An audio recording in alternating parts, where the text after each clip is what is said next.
नमस्कार दोस्तों, स्वागत है आपका आज के हमारे इस वीडियो में। दोस्तों, आज हम जानेंगे कौन से घर में माँ लक्ष्मी सदा निवास करती है। कार्तिक मास में कौन से ऐसे काम करने से माँ लक्ष्मी आपके घर में अस्थायी रूप से निवास करती है। तो आइए इस पावन कथा का श्रवण करते हैं। एक समय की बात है, देवर्षि नारद भगवान श्री कृष्ण से मिलने के लिए द्वारिका नगरी में पधारे। नारद जी को देखकर भगवान श्री कृष्ण कहते हैं, हे देवर्ष पधारिए, द्वारिका नगरी में आपका स्वागत है। आज द्वारिका में आने का क्या प्रयोजन है। देवर्ष नारद कहते हैं, हे प्रभु, मन में आपके दर्शन करने की इच्छा हुई सो चला आया। भगवान श्री कृष्ण मुस्कुराते हुए कहते हैं, हे देवर्ष, अवश्य ही आपके मन में आज कोई ना कोई बात चल रही है, इसलिए निसंकोच होकर पूछ लीजिए।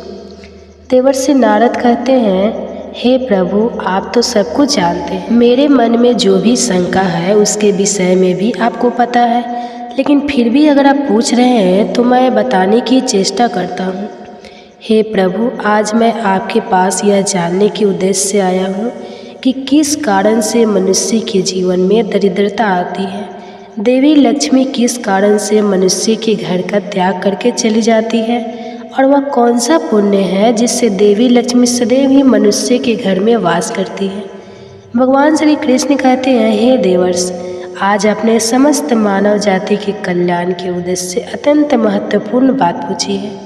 देवी लक्ष्मी के कारण ही मनुष्य के घर में सुख समृद्धि का वास होता है, और जब देवी लक्ष्मी घर का त्याग करके चली जाती है तो उस घर में दरिद्रता का ही वास होता है। इस विषय में एक प्राचीन कथा कही गई है जो मैं आपको सुनाता हूँ। जो भी मनुष्य इस कथा का श्रवण करता है उसके घर में देवी लक्ष्मी के साथ समस्त पुण्य निवास करते हैं। इसलिए आप इस कथा का श्रवण कीजिए और इसका तीनों लोकों में प्रचार कीजिए। देवर्षि नारद कहते हैं, हे प्रभु, कृपा आप मुझे वह कथा सुनाइए। आपके मुख से इस कथा को सुनना मेरा सौभाग्य है। मैं इस कथा को पूरा सुनूंगा और इसका प्रचार तीनों लोकों में करूंगा। भगवान श्री कृष्ण कहते हैं, हे देवर्षि, जो मनुष्य सत्य का साथ देता है ईश्वर उसका साथ नहीं छोड़ते हैं। आज मैं आपको महाराज हर्षवर्धन की कथा सुनाता हूँ, जिन्होंने देवी लक्ष्मी का त्याग करके दरिद्रता को ग्रहण कर लिया था। त्रेता युग की बात है। भारतवर्ष में सत्यवादी धर्मात्मा राजा हर्षवर्धन राज्य करते थे। उनका राज्य कुंतल प्रदेश पर था। उनके राज्य की प्रजा उनसे अत्यंत संतुष्ट रहा करती थी। महाराज हर्षवर्धन बड़े दानवीर और वचन का पालन करने वाले थे। वे सदैव अपनी प्रजा के हित का ही विचार करते थे। महाराज हर्षवर्धन इतने दयालु थे कि उनकी महानता का परिचय इस बात से पता चलता है कि जब भी उनके नगर में कोई भी साधारण मनुष्य बिक्री करने के लिए बाजार में अन्न, वस्त्र आदि कोई वस्तु लाता, और यदि वह वस्तु साया काल तक नहीं बिकती तो उसे राजा स्वयं खरीद लिया करते थे, ताकि उनके राज्य से कोई खाली हाथ ना जा सके। अपनी प्रजा के हित के लिए राजा ने यह सत्य की प्रतिज्ञा की। स्वयं काल होते ही राजा के सेवक शहर में भ्रमण करते, और जब वे किसी को कोई वस्तु या द्रव्य लेकर बैठा हुआ देखते जिसे किसी ने खरीदा ना हो, तो महाराज के सेवक उस व्यक्ति से उन वस्तुओं की कीमत पूछते और उसकी इच्छा और ज़रूरत के अनुसार उसकी जो भी कीमत होती वह कीमत देकर उसकी वस्तुओं को खरीद लेते थे। इस प्रकार से महाराज के ऐसे दयालु स्वभाव को देखकर अनेक लोग प्रसन्न होकर उनकी महानता की चर्चा करने लगे। महाराज हर्षवर्धन की कीर्ति तीनों लोकों में होने लगी। देवता भी उनकी प्रशंसा करने लगे। जब यह बात धर्मराज को पता चली तो एक दिन स्वयं धर्मराज ने ही महाराज हर्षवर्धन की परीक्षा लेने की सोची। फिर एक दिन स्वयं धर्मराज एक ब्राह्मण का वेश धारण करके महाराज हर्षवर्धन की नगरी में प्रकट हुए। उन्होंने अपने साथ दरिद्रता की कारक टूटी फूटी चीज़ें, कूड़ा करकट और कचरा एक पेटी में भर कर ले लिया। अर्थात उन्हें दरिद्रता एक पेटी में भर लिया, और उस पेटी को लेकर वे सत्यवादी महाराज हर्षवर्धन के नगर में उनकी परीक्षा लेने के लिए पहुँच गए। धर्मराज उस नगर के बाजार में उस कचरे से भरी पेटी को लेकर बेचने के लिए बैठ गए, किंतु कौन सा व्यक्ति कूड़ा कचरा खरीदेगा। ब्राह्मण रूपी धर्मराज दिन भर वहीं पर बैठे रहे, लेकिन किसी ने भी उनका कूड़ा कचरा नहीं खरीदा।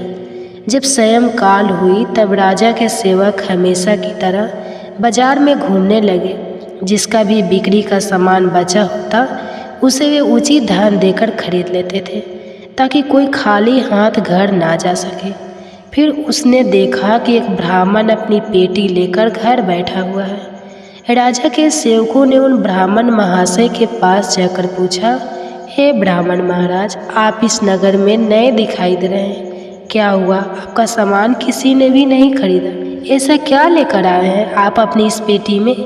महाराज के आदेश से हम आपका यह सामान खरीदने के लिए आए हैं। कृपा बताइए आपकी इस पेटी में क्या है और इसका मूल्य कितना है? तब उस ब्राह्मण ने कहा, हे सैनिकों, मैं इस पेटी में दरिद्र लेकर आया, अर्थात कूड़ा कटकर भटकर ले आया, और इसका मूल्य 1000 स्वर्ण मुद्राएं है। उस ब्राह्मण के मुंह से ऐसे विचित्र वचन सुनकर वे सभी सैनिक हंसने लगे। और फिर उन्होंने उस ब्राह्मण से कहा, हे ब्राह्मण, आपकी पेटी में कूड़ा भरा हुआ है, इसे कौन लेगा? इसका मूल्य तो 1 पैसा भी नहीं है। फिर उस ब्राह्मण ने कहा, सैनिकों, यदि इसे कोई नहीं लेगा तो मैं इसे वापस अपने घर लेकर जाऊंगा। मैंने तो सुना है कि आपके महाराज यहाँ से किसी भी व्यापारी को खाली हाथ वापस नहीं जाने देते, उसका सारा द्रव्य खरीद लेते हैं। लगता है मैंने आपके महाराज के बारे में झूठ सुना है। उस ब्राह्मण की ऐसी बात सुनकर राजा के सेवकों ने कहा, हे ब्राह्मण, आपने सही सुना है, हमारे महाराज किसी भी व्यापारी को खाली हाथ घर नहीं भेजते, उसका सारा माल खरीद लेते हैं। इसलिए तुम थोड़ी देर रुको, हम अभी आप महाराज के पास जाकर आते हैं। फिर उनसे एक सेवक महाराज हर्षवर्धन के पास जाता है और उनसे कहता है, हे महाराज, आज हमारे नगर के बाजार में एक ब्राह्मण आया है। वह बड़ा ही विचित्र है। वह अपनी पेटी में कूड़ा कचरा भर कर रखा है और उसका मूल्य वह 1000 स्वर्ण मुद्राएं बता रहा है। तब महाराज ने कहा, हे सैनिकों, तुम जाकर उसके सामान का मूल्य जो कम से कम हो सके उतना उसे देकर उसका सामान खरीद कर लाओ। उसे उसकी वस्तुएं लेकर वापस मत जाने दो, अन्यथा मेरा वचन झूठा हो जाएगा। फिर राजा के सेवक उस ब्राह्मण के पास जाते हैं और कहते हैं, हे ब्राह्मण, हम तुम्हारे इस पेटी का मूल्य 200 स्वर्ण मुद्राएं देते हैं। तुम इतनी मुद्राएं लो और प्रसन्नता से अपने घर चले जाओ। किंतु उस ब्राह्मण ने कहा, हे सैनिकों, मैं 1000 स्वर्ण मुद्राओं से 1 पैसा कम नहीं लूँगी। यदि तुम मेरा सामान खरीदना चाहते हो तो खरीदो, नहीं तो मैं अपना सामान लेकर वापस चला जाता हूँ। तब उन राजा के सेवकों ने कहा, हे ब्राह्मण, ठीक है, अब हम तुम्हें इस पेटी के बदले 500 मुद्राएं देते हैं। इतना मूल्य तुम्हारे लिए सही रहेगा। लेकिन फिर भी वह ब्राह्मण नहीं माना और 1000 स्वर्ण मुद्राओं पर ही अड़ा रहा और कहने लगा, मेरा सामान लेना है तो लो, नहीं तो मैं चला। तब फिर से वह सैनिक लौटकर राजा के पास जाता है और उनसे कहता है, हे महाराज, उस ब्राह्मण को हमने 500 स्वर्ण मुद्राएं देने की कोशिश की, किंतु वह फिर भी नहीं मान रहा। उसकी पेटी में कचरा और दरिद्र भरा पड़ा है, लेकिन फिर भी वह 1000 मुद्राएं ही मांग रहा है। हे महाराज, आपको उसका कचरा 1000 मुद्राओं में नहीं खरीदना चाहिए। महाराज हर्षवर्धन कहते हैं, सैनिकों, यह मेरे सत्य की प्रतिज्ञा है। मैं किसी भी व्यक्ति को अपने राज्य से खाली हाथ जाने नहीं दे सकता। हम सत्य का त्याग कभी नहीं करेंगे। इसलिए तुम लोग जाओ और वह ब्राह्मण जो कीमत कह रहा है उससे उसकी वस्तुओं को खरीद कर लेकर आओ, इसमें संकोच मत करो। फिर वह सिपाही ब्राह्मण के पास लौट कर आ गए। उन्होंने उस ब्राह्मण को 1000 स्वर्ण मुद्राएं दी और उसकी दरिद्र से भरी हुई पेटी ले ली। वह ब्राह्मण मुद्राएं लेकर चला गया और फिर सिपाही उस दरिद्र से भरी पेटी को लेकर राजमहल में लौटे। फिर महाराज ने उस पेटी को राजमहल के अंदर रखवा दिया। रात्रि में जब सोने का समय हुआ तब महाराज के राजमहल के द्वार से एक अत्यंत सुंदर स्त्री निकली।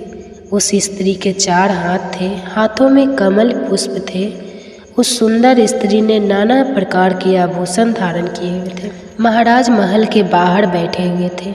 जब महाराज ने उस अत्यंत सुंदर स्त्री को देखा तो महाराज आश्चर्य में पड़ गए और उन्होंने उस स्त्री से पूछा, हे देवी, आप कौन हैं? इस रात्रि के समय में आप यहाँ पर क्या कर रही है? आप कहाँ से आ रही है और कहाँ पर जा रही है? महाराज की ऐसी बात सुनकर वह स्त्री बोली, हे राजन, मैं तुम्हारे राज्य की लक्ष्मी हूँ।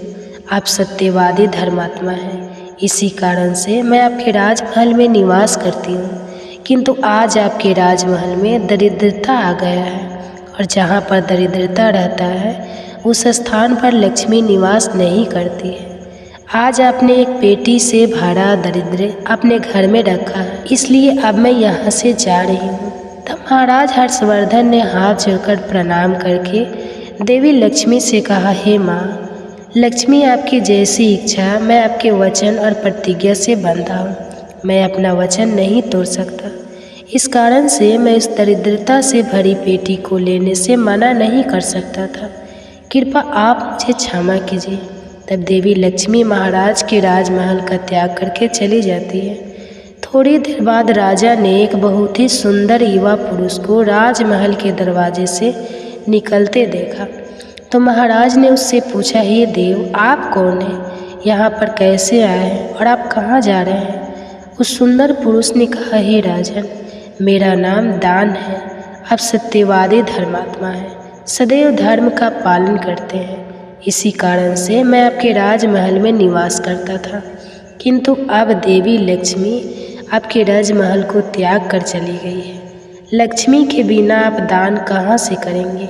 इसलिए मैं भी अब आपको छोड़कर जा रहा हूँ। तब महाराज हर्षवर्धन बोले, हे देव, ठीक है, जैसी आपकी इच्छा आप भी जा सकते हैं, किंतु मैं अपने वचन को तोड़ नहीं सकता। फिर वह दान भी महाराज को छोड़कर चला जाता है। उसके बाद अन्य एक सुंदर पुरुष राजमहल से निकलता हुआ दिखाई पड़ा। तब महाराज ने उससे पूछा, हे देव, आप कौन हैं और कहाँ जा रहे हैं? तो उस पुरुष ने कहा, मैं राजन, मैं यज्ञ हूँ। आप सत्यवादी धर्मात्मा हैं, आप सदैव दान धर्म करते थे, इसी कारण से मैं आपके राज्य में निवास करता था। किंतु अब देवी लक्ष्मी और दान आपका घर छोड़कर चले गए हैं, इसलिए मैं भी जा रहा हूँ, क्योंकि लक्ष्मी के बिना यज्ञ नहीं किया जा सकता और दान के बिना यज्ञ संपन्न नहीं हो सकता, इसलिए मैं भी आपका त्याग करके जा रहा हूँ। महाराज हर्षवर्धन ने कहा, हे देव, ठीक है, जैसी आपकी इच्छा आप भी जा सकते हैं, किंतु मैं अपने वचन का त्याग नहीं करूँगा। फिर वह यज्ञ भी राजमहल को छोड़कर चला जाता है। फिर कुछ समय बाद एक अन्य अत्यंत सुंदर पुरुष राजमहल से जाता हुआ दिखाई देता है। तो राजा ने उनसे भी पूछा, हे महाशय, आप कौन हैं और राजमहल छोड़कर क्यों जा रहे हैं? तब उस पुरुष ने कहा, हे राजन, मैं यश हूँ। आपके पुण्य के कारण मैं आपके घर में निवास कर रहा था, किंतु अब आपके यहाँ से लक्ष्मी, दान, यज्ञ आदि सब चले गए हैं, तो उनके बिना आपको यश की प्रकृति नहीं हो सकती, इसी कारण से मैं भी यहाँ से जा रहा हूँ। तब राजा ने उन्हें भी नमस्कार किया और आदरपूर्वक जाने दिया। फिर उसके बाद अन्य एक अत्यंत सुंदर स्त्री राजमहल से निकली, जिसने सुंदर वस्त्र परिधान किए हुए थे। उसे देखकर राजा ने पूछ लिया, हे देवी, आप कौन हैं और आप किस कारण से मेरे राज्य महल का त्याग कर रही हो? तब वह स्त्री बोली, हे राजन, मैं कृति हूँ। लक्ष्मी, दान, यज्ञ और यश ने भी आपका साथ छोड़ दिया है, तो उनके बिना मैं भी आपके राजमहल में नहीं ठहर सकती, इसलिए मैं भी जा रही हूँ। तब राजा ने उन्हें भी जाने दिया। अंत में एक अत्यंत सुंदर पुरुष राजमहल से निकला और उसे देखकर राजा ने पूछा, हे देव, आप कौन हैं और आप भी हमारे राजमहल को छोड़कर क्यों जा रहे हैं? तब उस पुरुष ने कहा, हे राजन, मैं सत्य हूँ।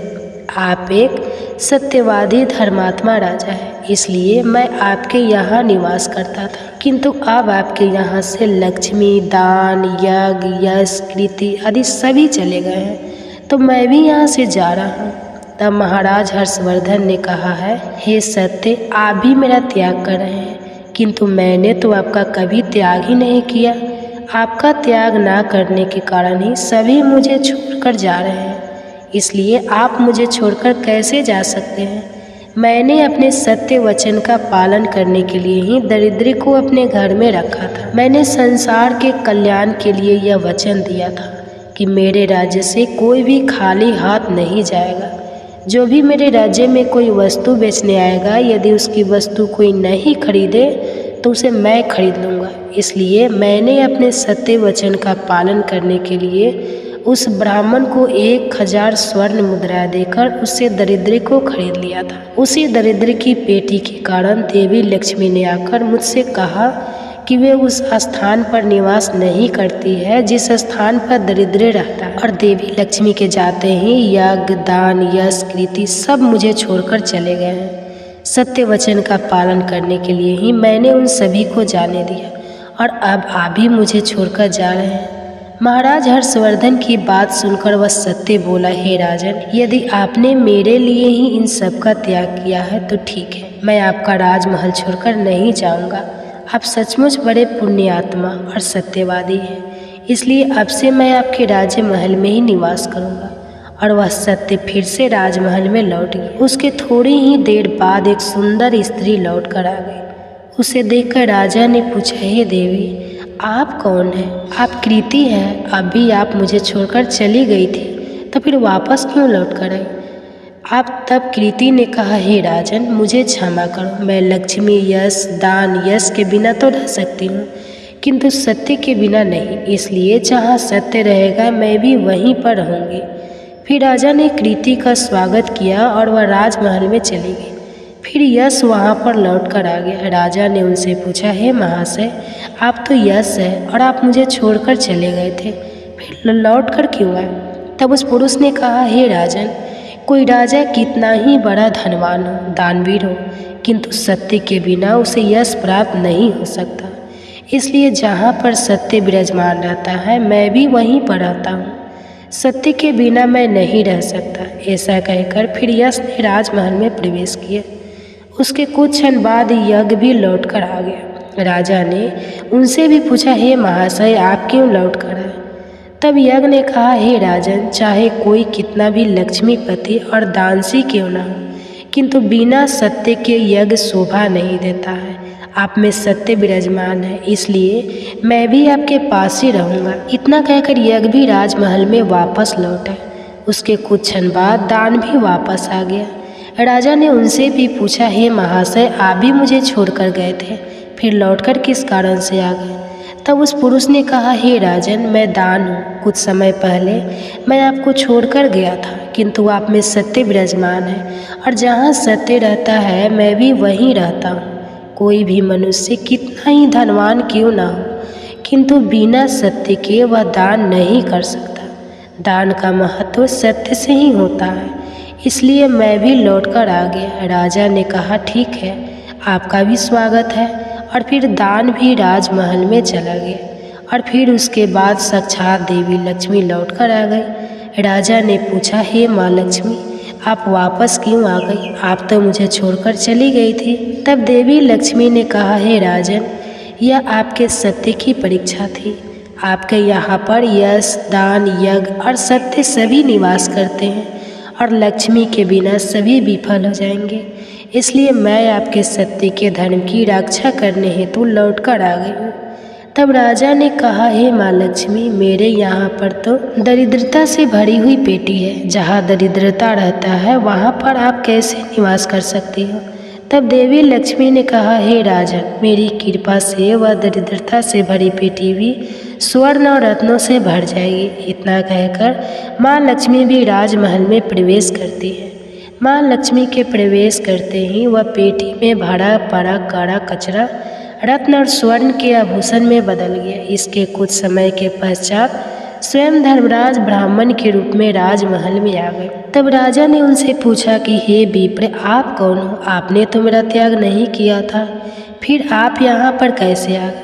तब उस ब्राह्मण ने कहा, हे राजन, मैं साक्षात धर्म हूँ। मैं ही ब्राह्मण का रूप धारण करके आया था और मैंने ही 1000 स्वर्ण मुद्राओं के बदले तुम्हें दरिद्र दिया था, किंतु तुमने अपने सत्य के बल से मुझे जीत लिया है। इसलिए अब मैं तुम्हें वरदान देने के लिए आया हूँ। बताओ, मैं तुम्हें कौन सा वरदान करूँ? इतना कहकर धर्मराज ने अपना मूल स्वरूप धारण किया। तब राजा हर्षवर्धन ने कहा, हे धर्मराज, आपके दर्शन करके मैं धन्य हो गया। कृपा आप अपनी कृपा सदैव मुझ पर बनाए रखें, मुझे और कुछ नहीं चाहिए। फिर धर्मराज ने राजा को आशीर्वाद दिया और उस स्थान से अंतर ध्यान हो गए। भगवान श्री कृष्ण कहते हैं, हे देवर्षि नारद, इस प्रकार से अपने सत्य धर्म के कारण ही महाराज ने सभी पर विजय प्राप्त की थी। इसलिए मनुष्य को कभी भी सत्य का अनादर नहीं करना चाहिए, हमेशा सत्य का पालन करना चाहिए। जो सत्य की राह पर चलता है उसके पास लक्ष्मी, दान, यज्ञ, यश, कृति सदैव निवास करती है।